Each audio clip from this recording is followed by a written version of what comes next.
바울은 지금 2차 전도 여행 중에 있고 지금 현재는 고린도에 머물고 있습니다. 사도 바울이 유럽으로 건너와서 각 도시를 다니면서 예수 그리스도의 복음을 전파했습니다. 바울은 먼저 유대인들이 있는 회당장에 들어가서 복음을 전했습니다. 그러나 유대인들은 소수의 사람들만 예수님을 믿었고 대부분의 유대인들은 복음을 거부하고 핍박하고 욕을 하고 복음을 전하는 바울을 내쫓았습니다.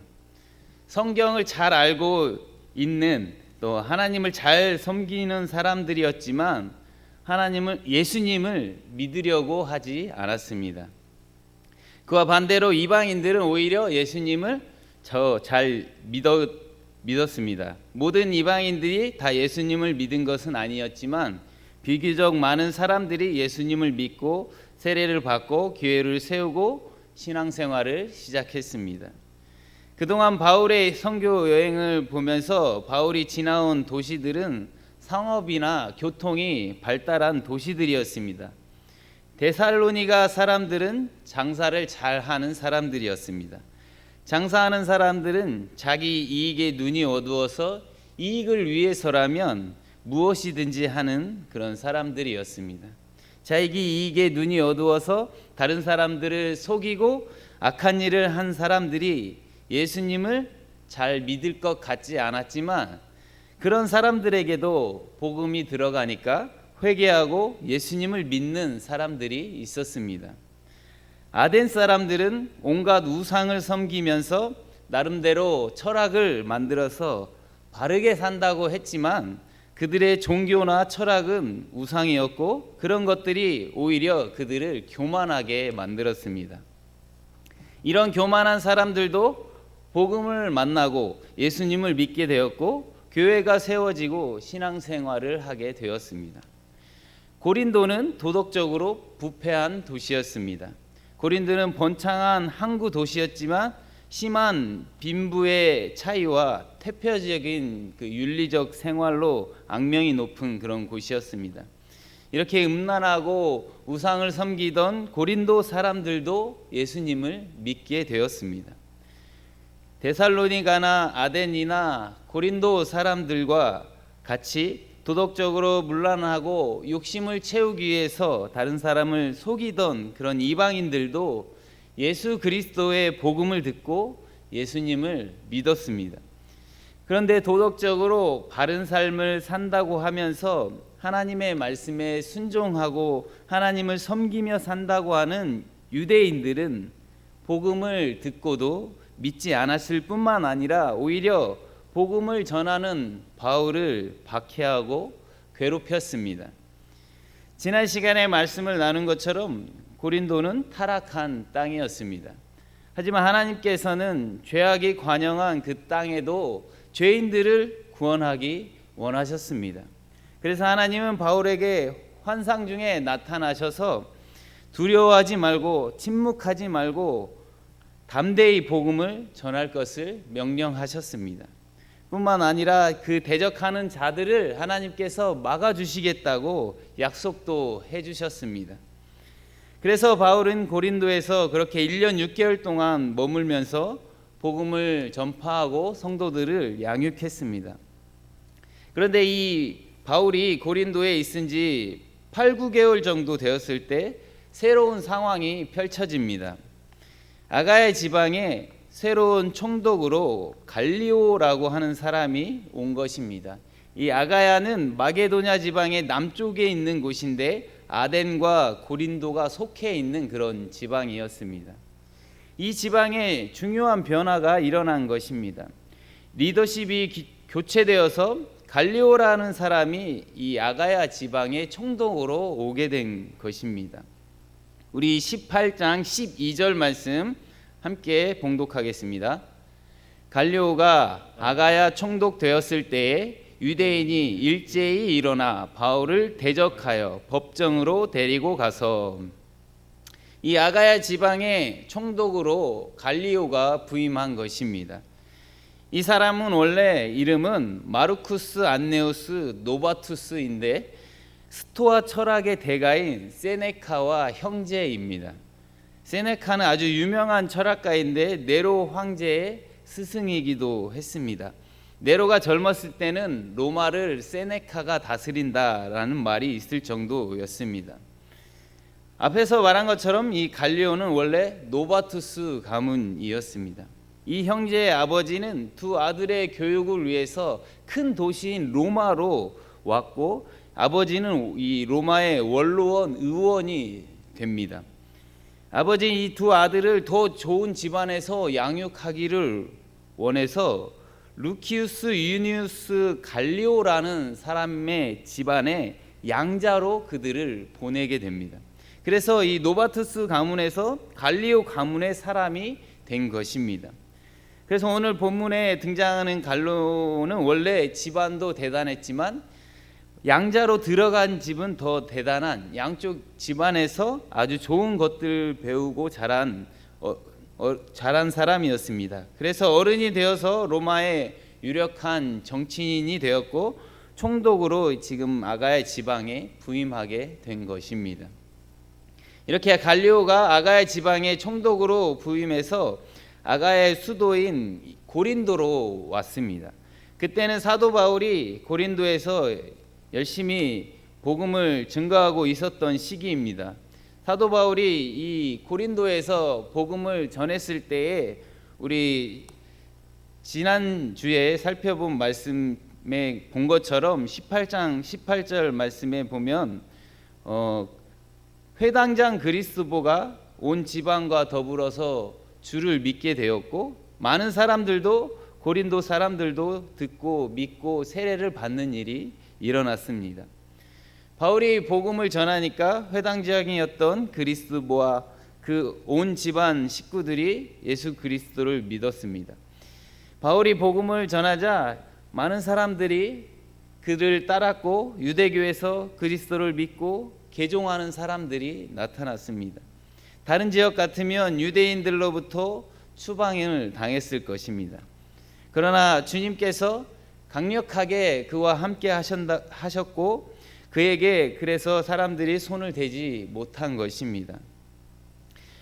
그런데 바울을 대적하고 비방하던 자들에게 좋은 기회가 온 것입니다. 그 지방의 리더가 바뀌어서 새로운 총독 갈리오가 부임한 것입니다.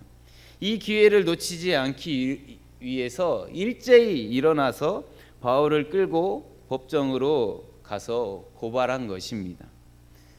일반적으로 이렇게 총독이 교체되어서 부임하게 되면 해당 지역의 안정이 중요하고 민심을 얻기 위해서 처음에는 민원을 잘 들어줍니다. 대부분의 경우에 이제 막 부임한 신임 총독은 그 현지 사정을 잘 모르기 때문에 여론을 수용해주고 그들의 마음을 얻으려고 합니다. 그래서 유대인들은 그런 점을 이용하기 위해서 단체로 일제히 일어나서 신임 아가야 총독 갈리오가 부임했을 때 바울을 고소하고 있는 것입니다. 이들의 고소 내용을 보면 바울의 복음 전도를 로마법과 관련된 정치 사회 문제로 몰아서 이 바울을 고발하고 있습니다. 바울 개인을 사회적으로 정치적으로 완전히 매장시킬 뿐만 아니라 바울이 더 이상 복음을 전하지 못하게 하기 위해서였습니다. 우리 18장 13절 말씀을 함께 보겠습니다. 말하되 이 사람이 율법을 어기면서 하나님을 경외하라고 사람들을 권한다 하거늘. 유대인들의 고발 내용을 보면 바울이 율법을 어기면서 하나님을 경외하라고 사람들에게 권한다는 것입니다. 여기 나오는 율법은 유대인들의 율법을 의미하기도 하지만 일반법, 당시의 로마법을 의미하기도 합니다. 그런데 이들의 고소가 조금 애매합니다. 첫 번째는 그들이 말하는 율법이 로마법인지 유대인의 법인지 분명하지가 않습니다. 그리고 두 번째로는 바울이 하나님을 경외하라고 설득한 사람들이 고린도에 사는 로마 시민인지 유대인인지가 분명하지가 않습니다. 아마도 의도적으로 이런 애매한 표현을 사용한 것 같습니다. 이런 유대인들은 바울이 자기들의 율법을 어겼다고 해봐야 로마 총독에게 안 통할 것 같으니까 애매하게 고발하고 총독이 로마법으로 받아들일 것으로 생각한 것 같습니다. 로마는 여러 나라와 민족을 정복했습니다. 그들은 식민지 나라에서 섬기는 종교가 로마의 사회 질서를 혼란시키지만 않으면 허락해 주었습니다. 그리고 로마인들을 다른 종교로 개종시키는 것을 금하고 있었습니다. 유대교도 그 당시 합법적인 종교의 하나로 허락되어 있었고 로마법 아래서 보호를 받는 종교였습니다. 그래서 유대인들은 바울이 전하는 복음이 유대교가 아니다라고 말한 것입니다. 다시 말해서 이 사람들은 우리가 섬기는 유대교와 하나님과는 전혀 상관이 없는 아주 이상한 것을 퍼뜨리고 혼란을 일으키는 사람이라고 주장하면서 바울이 로마법을 어기고 불법적인 사이비 종교를 퍼뜨려서 사람들을 선동하고 사회를 어지럽히고 있다고 고소한 것입니다. 그러니까 실제로는 하나님에 대한 신앙 문제였음에도 불구하고 이들은 로마법과 관련된 사회 정치적인 문제로 바울을 고발한 것입니다. 만약에 이들이 고소한 내용이 인정되었다면 바울의 복음 전파가 불법이라고 판결이 내려졌다면 로마법에 의해서 이제 기독교는 불법 종교가 되고 마는 것입니다. 바울이 이전에 비시디 안디옥이나 이고니온 같은 곳에서 관리들이 하지 말라고 제재했기 때문에 드러내놓고 하지 못한 적이 있었습니다. 그런데 지금 여기 고린도에서 로마의 총독이 그렇게 판결해 버리면 기독교가 로마 제국 내에서 아예 불법 종교가 되고 마는 것입니다.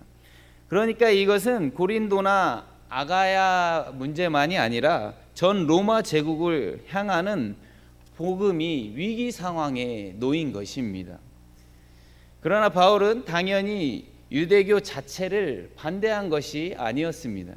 오히려 유대교에서 조상 때부터 섬겨왔던 그 하나님의 약속과 예언이 이제 예수 그리스도로 말미암아 성취되었다고 전하고 있었습니다. 예수님이 유대인들이 그토록 기다리던 메시아라고 구원자라고 선포한 것입니다.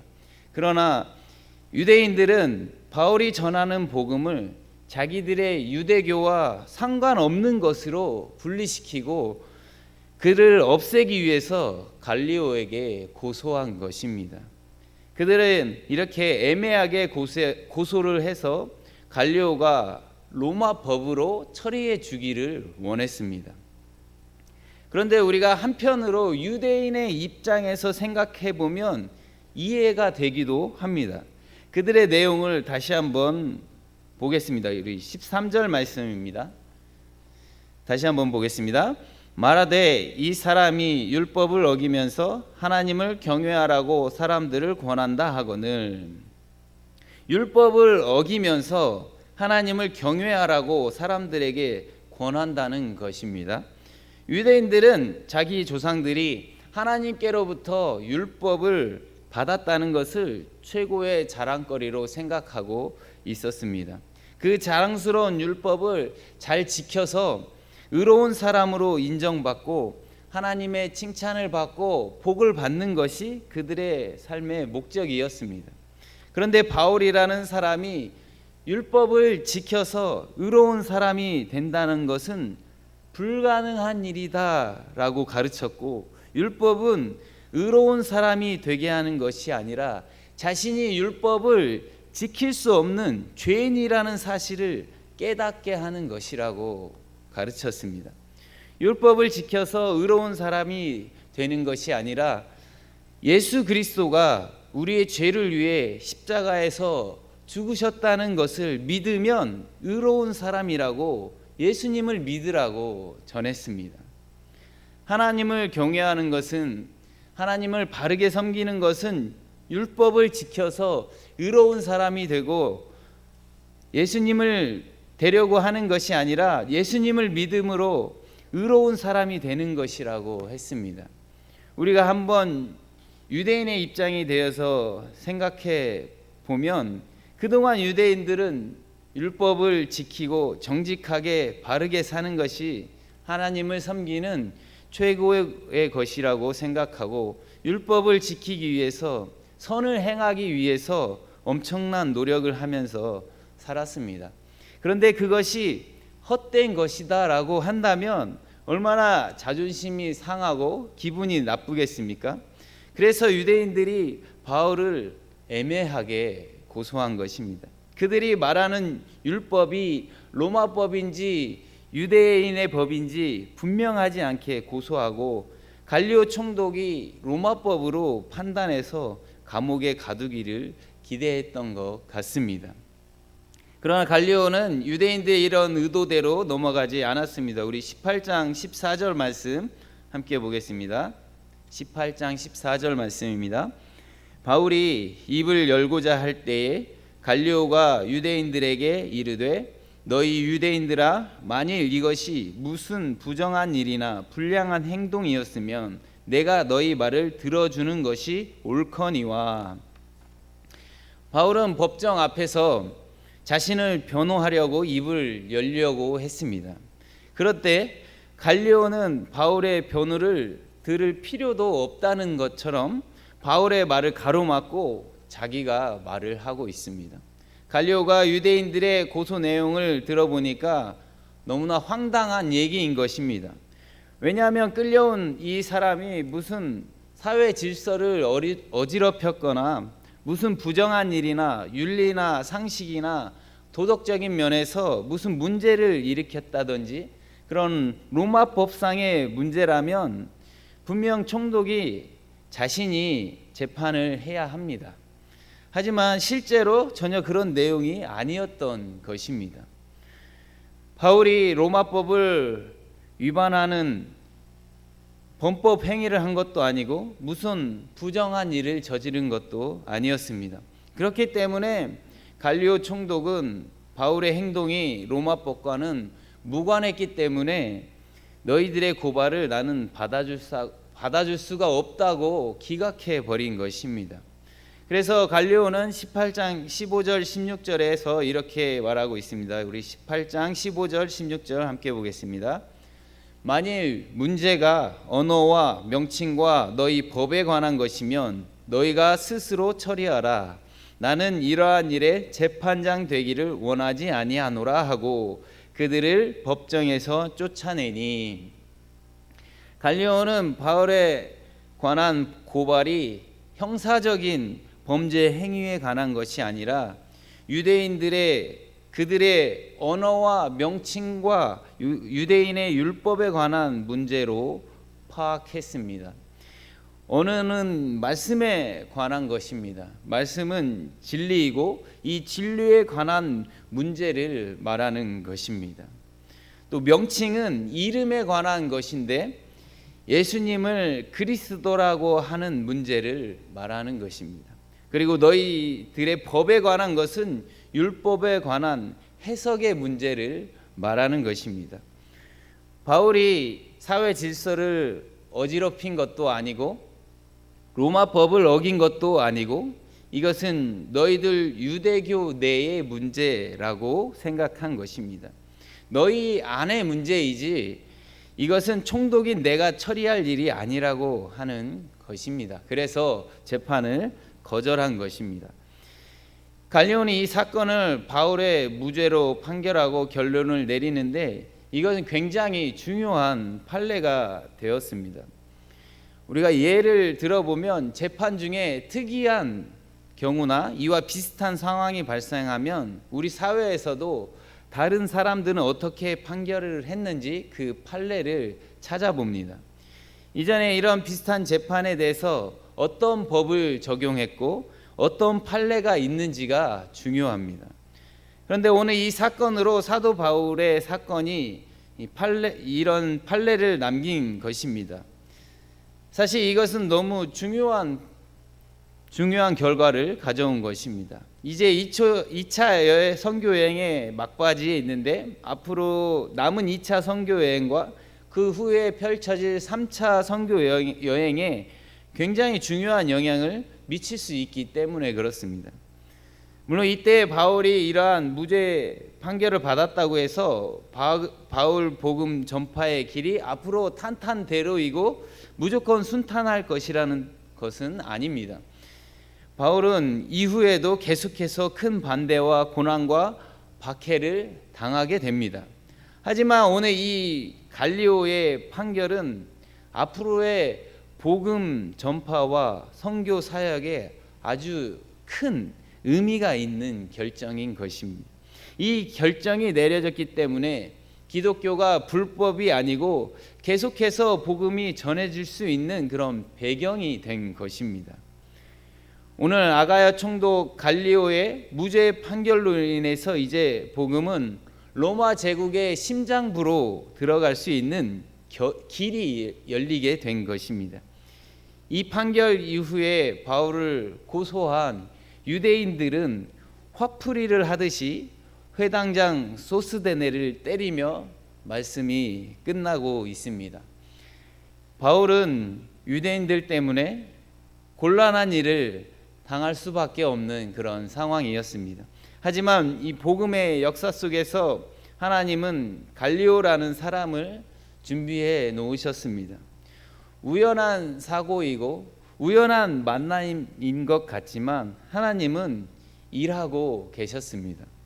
복음이 로마 제국의 심장부인 로마에 이르게 하기 위해서 바로 이때 로마 사람 갈리오 총독과 사도 바울을 고린도에서 만나게 하신 것입니다.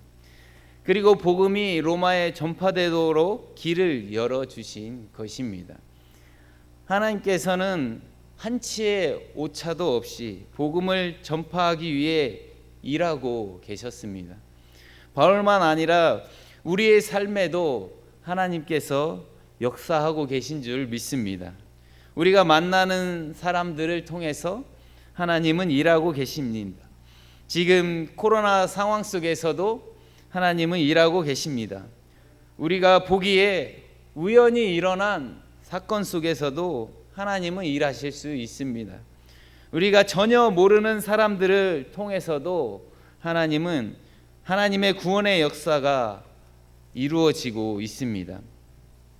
우리 주위를 한번 살펴보시기 바랍니다. 하나님께서 지금 코로나 상황 가운데 무슨 일을 하고 계실지 우리는 잘 모릅니다. 어떤 사람을 사용하실지 우리는 잘 모릅니다. 우리가 하는 인사 속에서 우리의 만남을 통해서 우리의 위로를 통해서 하나님은 역사하실 수 있습니다. 코로나가 다시 확산되고 사람들을 만나는 게 쉽지 않은 그런 상황입니다. 그 속에서 사람을 만나는 일이 우연이 아닐 것입니다. 우리의 작은 그 만남들을 통해서 구원의 역사가 일어나고 있고 그런 역사 속에 살아가고 있다는 사실을 우리가 기억하면 좋겠습니다. 코로나 상황 속에서도 하나님은 일하고 계십니다. 세상의 권세도 하나님의 권세 아래에 있는 도구일 뿐입니다. 세상의 질병도 하나님의 권세 아래에 있을 뿐입니다. 바울을 고소한 유대인들은 그들이 이용하려는 권력자에게 재판정에서 쫓겨나는 수치와 부끄러움을 당해야만 했습니다. 바울의 복음 전도를 로마법을 위반한 정치 문제로 몰아서 감옥에 가두려고 했던 유대인들의 고소는 기각되었습니다. 그리고 역설적이게도 그로 인해서 바울은 남은 기간 동안 고린도에서 누구의 방해도 받지 않고 자유롭게 복음을 전할 수 있게 된 것입니다. 이미 주님께서는 이 사건이 일어나기 전에 지난주에 살펴본 것처럼 하나님께서 고린도에서 그 누구도 대적하지 못하도록 하나님께서 지켜주시고 보호해 주시겠다고 약속하셨습니다. 그리고 갈리오의 재판을 통해서 그것을 증명해 주셨습니다. 교회가 많은 대적들을 만나게 되고 많은 장애들을 만날 수 있습니다. 그러나 하나님께서는 여전히 지금도 우리를 보호하고 우리를 인도하시고 일하고 계신 줄 믿습니다. 바울이 입을 열기도 전에 갈리오가 기소를 기각했던 것처럼 우리의 인생에서도 이러한 일들이 일어나게 될 줄 믿습니다.